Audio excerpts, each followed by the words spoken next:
Time travel real incident in Hindi.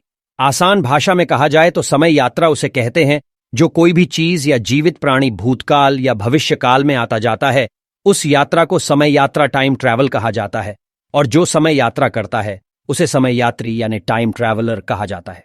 तो इस video में हम time travel real story in Hindi, time travel की घटनाएं, टाइम ट्रैवल की सच्ची कहानियां, टाइम ट्रैवल इंसिडेंट्स इत्यादि के बारे में जानेंगे।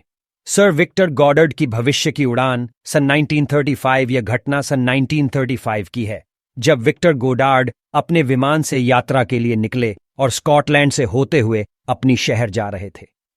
तब उन्होंने अलग रास्ते पर जाने का निर्णय लिया जो एडिनबर्ग के शहर से करीब था।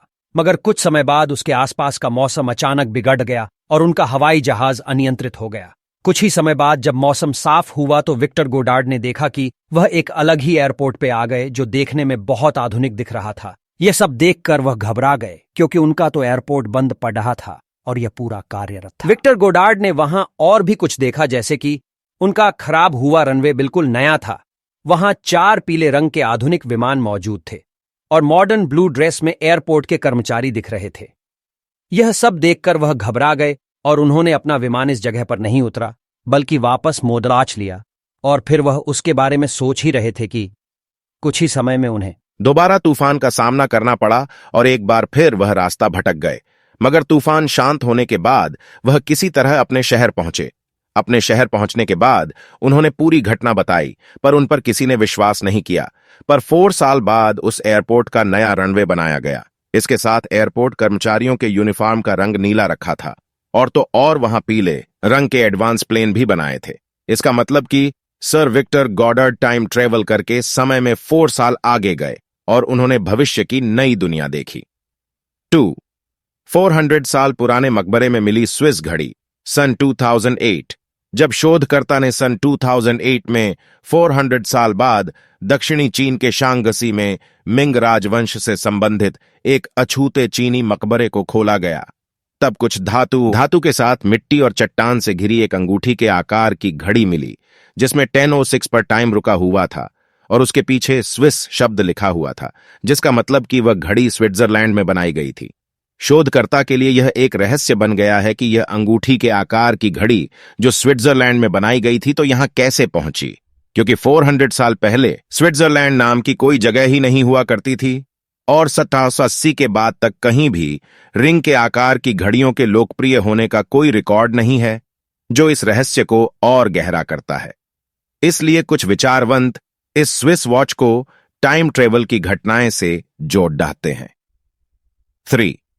रुडोल्फ फेंस की टाइम ट्रेवल घटना सन 1951। यह टाइम ट्रेवल की घटना जून 1951 की है, जब रात 11 से 11:30 के बीच न्यूयॉर्क टाइम स्क्वायर के सामने एक आदमी अचानक प्रकट होता है। उस व्यक्ति की उम्र 25 से 30 के बीच थी, जिसे देख आसपास के पूरे लोग आश्चर्यचकित हो जाते हैं, क्योंकि वह आदमी अचानक रोड के बीच प्रकट होता है और उसने 1800 सदी के कपड़े पहने थे और वह भी आसपास माहौल देखकर घबरा जाता है, जैसे कि वह किसी दूसरी दुनिया में आया हो। घबराहट के बीच वह कुछ समझ पाए तभी एक तेजी टैक्सी से उसकी मौत हो जाती है। फिर उसकी बॉडी को पोस्टमार्टम के लिए मुर्दाघर ले जाया गया। जब उसके सभी चीजों की तलाशी ली गई तब उसके पास तांबे का एक टोकन था, घोड़े के तबेले का बिल, एक खत था जिस पर 1876 का स्टैंप लगा था, एक बिजनेस कार्ड था जिस पर रुडोल्फ फेंस नाम लिखा था और $70 के पुराने नोट मिले जो एकदम नए लग रहे थे। उस व्यक्ति के पास और भी कुछ चीजें मिली जो पुराने जमाने की थी, पर वह बिल्कुल नई लग रही थी। न्यूयॉर्क पुलिस इन चीजों को देखकर आश्चर्यचकित हुए, इसलिए उन्होंने इन सभी बातों को लेकर जांच पड़ताल की और जांच पड़ताल के बाद उन्हें उस व्यक्ति की पत्नी मिली जो बहुत बूढ़ी हो चुकी थी। वह बताती है कि Rudolph Fentz Rudolph Fentz senior, यह रुडोल्फ फेंस जूनियर के पिता है, जो 29 साल की उम्र में 1876 में अचानक गायब हो गए थे।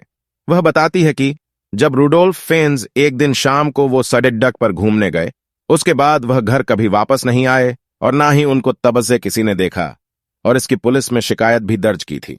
आपको यह वीडियो पसंद आया तो लाइक करें, शेयर करें और चैनल को सब्सक्राइब करना ना भूलें। आगामी वीडियो के लिए हमारे चैनल पर बने रहें और बेल आइकन को दबाएं ताकि आप हमारे नए वीडियो को आसानी से देख सकें। फिर मिलते हैं एक नए रोचक वीडियो के साथ। अलविदा। धन्यवाद। और अगर तुम लोग नए हो तो सब्सक्राइब करो, वो जो लाल वाला बटन है उस पर फूट फेंक के मारो या फिर मोमबत्ती, मुझे नहीं पता, बस क्लिक हो जाना चाहिए।